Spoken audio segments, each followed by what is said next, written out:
దేవుని వాగ్దానం.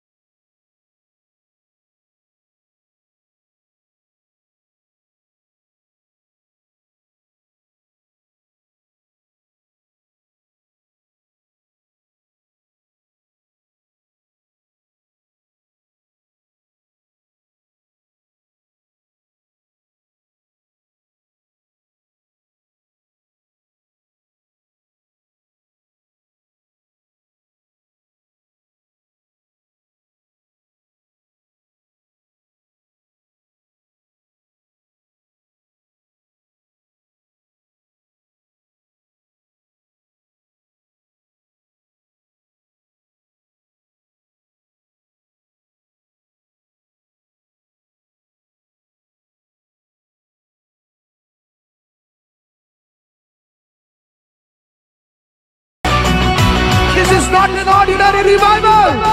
This is rising revival.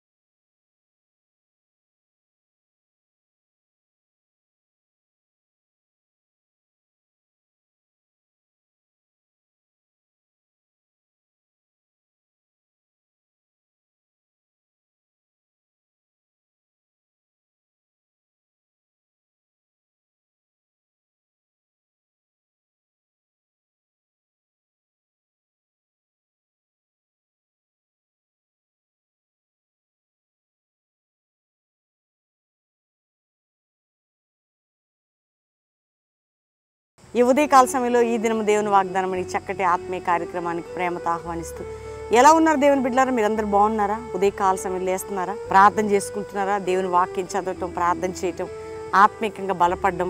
కొన్నిసార్లు మన జీవితంలో ఏదో చాలామంది చక్కటి సాక్ష్యాలు చెప్తున్నారు. నేను ఏదో ఆలోచించుకుంటూ నా జీవితంలో ఏ సమస్యతో, ఏ మానసిక ఒత్తిడితో నేను కుంగుతున్నాను. టైంకి దేవుడు నాతో మాట్లాడుతున్నాడు. నిజమేనండి, టైంకి దేవుడు మనతో మాట్లాడతాడు. అంటే మన కష్టంలో, మన దుఃఖంలో, మన బాధలో, మన సంతోషంలో, మన వేదనలో, మనకున్న ప్రతి పరిస్థితిలో దేవుని స్వరం మనల్ని బలపరుస్తుంది. అందుకనే మాట్లాడే దేవుడు మన దేవుడు. రోజు ఉదయం నీతో మాట్లాడడానికి, నా ప్రియ కుమార్తె నేను నిన్ను ప్రేమిస్తున్నా, నా ప్రియ కుమారుడా నీతో ఉన్నా, నేను నీకు సహాయం చేస్తాను, నువ్వు ధైర్యం తెచ్చుకో, నువ్వు ఏ విషయంలో భయపడకు, నేను వాగ్దానం చేస్తున్నాను అని ఒక్కొక్క మాటని రేమావలి నీ ఇంటికి తలుపు తట్టి నీ ఫోన్లో నుంచి ప్రభు నీతో మాట్లాడుతున్నాడు ఈ దినం దేవుని వాగ్దానం ద్వారా. కాబట్టి ధైర్యం తెచ్చుకోండి, కలత చెందకండి, భయపడకండి. కాబట్టి ఉదయకాలం మీరందరూ ఎదురు చూస్తున్నారు, ఈరోజు నాతో ఏం మాట్లాడతాడు దేవుడు, ఏం వాగ్దానం.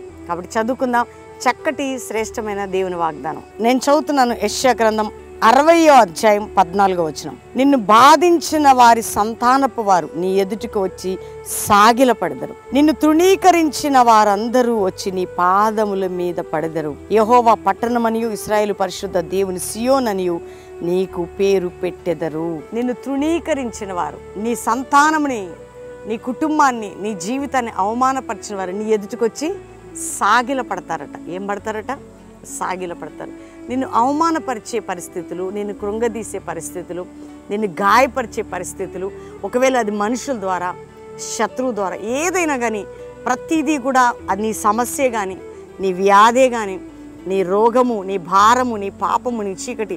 ఎందుకంటే దేవుడు అంటున్నాడు, నిన్ను తృణీకరించి నిన్ను గాయపరిచిన మనుషులే కావచ్చు, అది శరీర సంబంధమైన వ్యాధి కావచ్చు, బాధలే కావచ్చు, అవి నీ ఎదుట సాగిల పడబోతున్నాయట. నీ కుటుంబ జీవితంలో, వ్యక్తిగత విషయాల్లో, కోర్టు విషయంలో, పిల్లల విషయంలో, భర్త విషయంలో, యవ్వన విషయంలో, స్టడీస్ విషయంలో, ఒకవేళ ఏ ఏ పోరాటాలు, ఏ ఏ బాధలు, ఏ ఏ సమస్యలు, ఏది నిన్ను బాధ పెట్టినా, చూడండి, నిన్ను బాధ పెట్టు సంతానపు వారు కూడా నీ దగ్గర సాగిల పడబోతున్నారు. దేవుడు అట్లా గణపరుస్తాడండి, నిన్ను అట్లా చెయ్యబోతున్నాడు. వింటున్నావా? నువ్వు సిగ్గుపరచబడ్డావేమో, విసర్జించబడ్డావేమో, వ్యాధితో మొత్తబడ్డావేమో, సమస్యల గుండా ప్రయాణం చేస్తున్నావేమో, రోగ భయం, మరణ భయం, ఏదైనా నీ ఎదుట సాగిల పడే విధంగా దేవుడు చేయబోతున్నాడు. అది మనుషులే కానీ, సమస్యలే కానీ, ఏదైనా. ఎందుకు? నువ్వు ప్రభుని కలిగి ఉన్నావు, నీ మీద వెలుగు, మహిమ, గ్లోరీ ఉంది. కాబట్టి ధైర్యం తెచ్చుకో. అందుకని ఈరోజు చక్కటి వాగ్దానం ఏంటంటే, నీ ఎదుట నీ శత్రువులు సాగిల పడే విధంగా దేవుడు చేయబోతున్నాడు. కాబట్టి ధైర్యంగా ఉండండి. ఏ పోరాటాల గుండా ప్రయాణం చేస్తున్నా అన్నీ నీ ముందు అణిచివేయబడదు. అన్నీ నీకు సాగిలపడబోతున్నాయి, అన్నీ నీకు లొంగిపోబోతున్నాయి. దేవుడు అలా చేయబోతున్నాడట. కాబట్టి నీ శత్రువులు నీ ఎదుట సాగిలపడే విధంగా దేవుడు చేస్తున్నాడంటే అది ఏదైనా కానీ ఎంత అద్భుతం. కాబట్టి దేవునికి థ్యాంక్స్ చెప్పండి, ధైర్యంగా ఉండండి, ప్రభుని స్తుతించండి, ఆయన నామాన్ని కనపరచండి. అందరం దేవునికి థ్యాంక్స్ చెప్పి సమస్తాన్ని నీకు లోబరుస్తున్న దేవునికే మహిమ చెల్లిస్తూ ప్రార్థన చేసుకుందాం. తండ్రి, ఉదయకాలం ఎంతమంది వాగ్దానం రిసీవ్ చేసుకున్నారు నాయన, వారి జీవితాల్లో గొప్ప కార్యం చేయండి ప్రభా. రక్షణ లేని గృహాలకు రక్షణ, పాపక్షమాపణ, రోగములతో వ్యాధులతో మొత్తబడిన బిడ్డలకి యేసు పొందిన గాయముల వల్ల స్వస్థత కలుగును గాక. కోర్టు కేసుల నుంచి విడిపించండి, మానసిక ఒత్తిడి నుంచి విడిపించండి, వ్యాధి బాధల నుంచి విడిపించండి, అప్పుల సమస్యల నుంచి విడిపించండి అయ్యా. ఎవరెవరి బిడ్డలు ప్రెషర్స్ గుండా వెళ్తున్న విడుదల దయచేయండి. అంతేగాక ప్రభు, జాబ్ లేని వారికి జాబ్ ఇవ్వండి, గర్భఫలం లేని స్త్రీలని వారి గర్భములు తెరవబడును గాక అని ప్రార్థిస్తున్నాం అయ్యా. రక్తస్రావ రోగములు, రానవిధ రోగములను ముట్టి స్వస్థపరచండి. ఇదిగో ప్రభా, ఎవరు ఏ మనసులో ఒత్తిళ్లుతున్నారు విడుదల, కోర్టు కేసు కానీ అబద్ధపు కేసులు కానీ అన్యాయం కానీ కొట్టివేయబడాలి వారి జీవితాల్లో.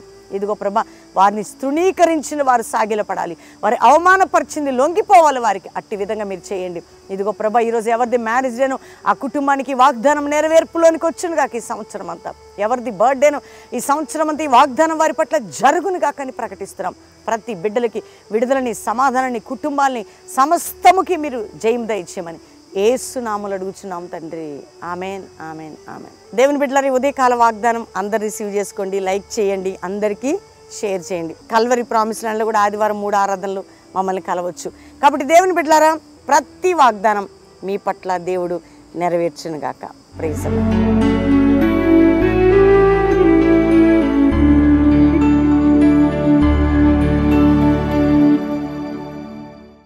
విజయవాడ పట్టణస్థులకు శుభవార్త. విజయవాడ చుట్టుపక్కల ప్రాంతాల వారికి మరి నవంబర్ 7, 8, 9, 10 4 దినాలు బసవపున్నయ్య స్టేడియం, సింగ్ నగర్, విజయవాడ అద్భుతమైనటువంటి సువార్త, ఉజ్జీవ, స్వస్థత మహాసభలు. మనతో పాటు అడుగుపెట్టేది, మనతో కలిసి ఉండేది పరిశుద్ధాత్మ దేవుడు. బలమైనటువంటి శక్తి కలిగిన ఆరాధన, జీవితాలను మార్చే దేవుని వాక్యం. ఎంతమంది బలహీనతలో రోగులు ఉంటారు, ప్రతి ఒక్కరి కొరకు ప్రార్థించబోతున్నాం. అంతేకాక దేవుని బిడ్డలారా, దైవజనులకి ప్రేమతో ఆహ్వానిస్తున్నాం. మేము ఏ మినిస్ట్రీని డిస్టర్బ్ చేయడానికి కాదు, కానీ మనందరం కలిసి ప్రభుని ఆరాధిస్తుండగా, దేవుని దీవెనలు పొందుతుండగా, సంఘాలు ఆత్మలతో నింపబడి, కుటుంబాలు దీవించబడి, సేవలు అభివృద్ధి పొంది, అందరం కలిసి నిత్యమైనటువంటి ఆయన కృపని, అభిషేకాన్ని, మహిమను పొందబోతున్నాం. విజయవాడ పట్టణస్థులు, విజయవాడ దైవజనులకి ప్రేమతో ఆహ్వానిస్తూ దేవుడు మనందరినీ నడిపించి దీవించును గాక. Praise the lord.